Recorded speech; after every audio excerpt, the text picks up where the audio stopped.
अस्सलाम वालेकुम। आप देख रहे हैं के न्यूज चैनल। खबर शामिल करते हैं फैसलाबाद से।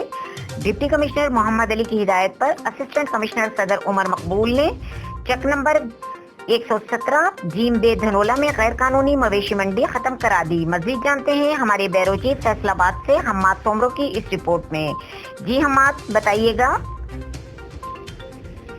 डिप्टी कमिश्नर मोहम्मद अली की हदायत पर असिस्टेंट कमिश्नर सदर उमर मकबूल ने चक नंबर 117 जीम बे धनोला गैर कानूनी मंडी खत्म करा दी।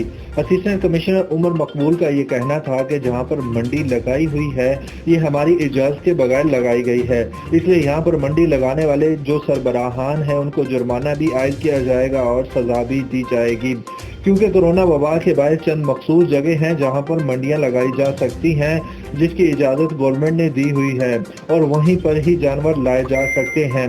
इसलिए अलावा अर्जी अगर कहीं और गैर कानूनी मंडी हुई तो इनके खिलाफ सख्त कार्रवाई की जाएगी। जी।